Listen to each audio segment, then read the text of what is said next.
കേരളമടക്കമുള്ള 7 സംസ്ഥാനങ്ങളിൽ വോട്ടർ പട്ടിക മരവിപ്പിച്ചിരിക്കുകയാണെന്ന റിപ്പോർട്ട് കഴിഞ്ഞ ദിവസം പുറത്തു വന്നതാണ്. ഇനി എന്താണ് നടക്കാൻ പോകുന്നത് എന്നുള്ളൊരു ചോദ്യമുണ്ട്. ഇപ്പോൾ തന്നെ മലപ്പുറത്തടക്കം വലിയ രീതിയിലുള്ള കലാപ സമാനമായിട്ടുള്ള സാഹചര്യം രൂപപ്പെട്ട് കഴിഞ്ഞു. അവിടെയുള്ള പല ആൾക്കാരും തെരുവിലേക്ക് ഇറങ്ങുന്ന കാഴ്ചയാണ്. മലയാള മാധ്യമങ്ങളടക്കം അത് കൊടുക്കുന്നുണ്ട്. എൻ്റെ വോട്ടെവിടെ നരേന്ദ്രമോദി എന്ന് ചോദിച്ചുകൊണ്ടാണ് ഇവർ തെരുവിലേക്ക് ഇറങ്ങുന്നത്. യഥാർത്ഥത്തിൽ ഇവരെ തെരുവിലേക്ക് ഇറക്കുകയാണ് എന്നുള്ള കാര്യം നമുക്ക് എല്ലാവർക്കും അറിയാം. SDP അടക്കമുള്ള വർഗീയ സംഘടനകൾ പൗരത്വ നിയമ ഭേദഗതിക്കെതിരെ അതിനുള്ള അല്ലെങ്കിൽ അത് നടക്കുമ്പോഴുള്ള സമാനമായുള്ള ഒരു പ്രതിഷേധമാണ് നരേന്ദ്രമോദിക്കെതിരെ സംഘടിപ്പിക്കാനുള്ള ശ്രമം നടത്തുന്നത്. പക്ഷേ അതിലൊന്നും അവർ വിജയിക്കില്ല എന്ന് നമുക്കെല്ലാം അറിയാം. കാരണം നരേന്ദ്രമോദിയും ടീമും ഡബിൾ സ്ട്രോങ് ആണ് എന്നുള്ളത് കൊണ്ടാണ്. നരേന്ദ്രമോദിയുടെ ഒരു രോമത്തിൽ തൊടാൻ പോലും ഇവർക്ക് സാധിക്കില്ല എന്നുള്ളത് പച്ചയായിട്ടുള്ള യാഥാർത്ഥ്യമാണ്. ഇപ്പോഴിതാ ബംഗാളിൽ വലിയ രീതിയിലുള്ള കലാപത്തിനുള്ള ശ്രമവുമായി റോഹിംഗ്യകൾ തെരുവിലിറങ്ങിയിരിക്കുന്നു എന്നുള്ള ദൃശ്യങ്ങൾ പുറത്തു വരുന്നുണ്ട്.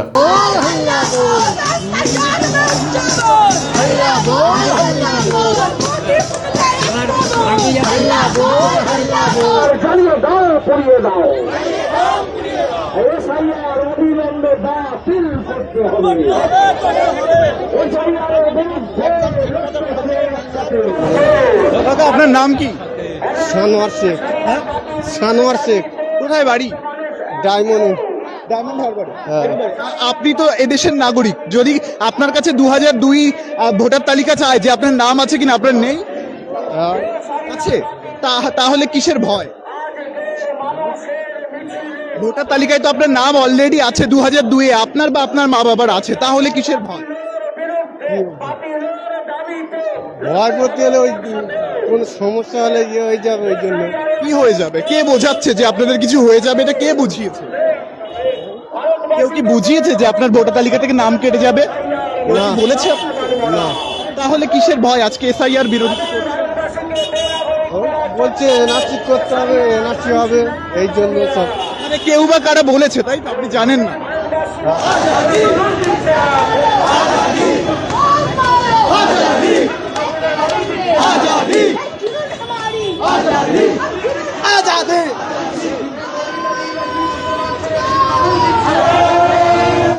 কাকিমা কোথা থেকে এসছে? কাজীপাড়া, ভূকুঞ্জ কাজীপাড়া ডায়মন্ড। কেন মিছিলে হাঁটছেন? কি আছে? আজকে কেন মিছিলে হাঁটছেন?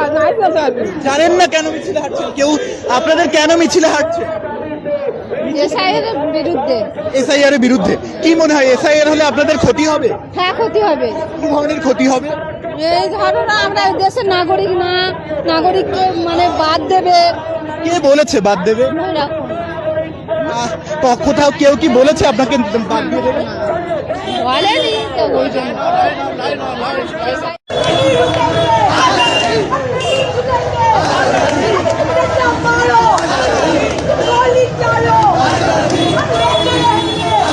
ഈ ദൃശ്യങ്ങൾ പുറത്തു വന്നതിന് ശേഷം വലിയ രീതിയിലുള്ള ഒരു ആഹ്വാനമാണ് പല സംസ്ഥാനങ്ങളിൽ ഉണ്ടാകുന്നത്. എല്ലാവരും തെരുവിലിറങ്ങണമെന്ന്. എന്തായിരുന്നാലും ഇതൊക്കെ അവിടെ നിൽക്കട്ടെ. എന്താണ് ഇനി കേരളത്തിന് സംഭവിക്കുക?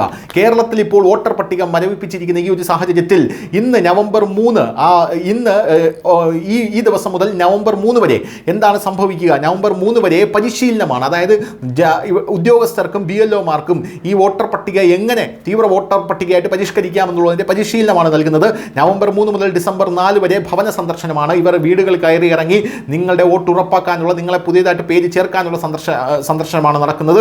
ഡിസംബർ 9 കരട് പട്ടിക പുറത്തിറങ്ങും. ഡിസംബർ 9 മുതൽ ജനുവരി 8 നിങ്ങൾക്ക് എന്തെങ്കിലും ഈ കരട് പട്ടികയിൽ പരാതി ഉണ്ടെങ്കിൽ അത് സ്വീകരിക്കാനുള്ള ഒരു ടൈം പീരീഡാണ്. അതിനുശേഷം ജനുവരി 31 വരെ ഹിയറിംഗ് വെരിഫിക്കേഷനാണ്. നിങ്ങളെ കൃത്യമായി കേൾക്കും. ഈ പരാതിയിൽ എന്തെങ്കിലും പ്രശ്നമുണ്ടെങ്കിൽ നിങ്ങൾക്ക് കൃത്യമായി വന്ന് സംസാരിക്കാനുള്ള സമയം. എല്ലാം പരിഹരിച്ച് ഫെബ്രുവരി 7 അന്തിമ വോട്ടർ പട്ടിക പുറത്തിറങ്ങുമെന്നുള്ള റിപ്പോർട്ടുകളാണ് ഇപ്പോൾ വരുന്നത്.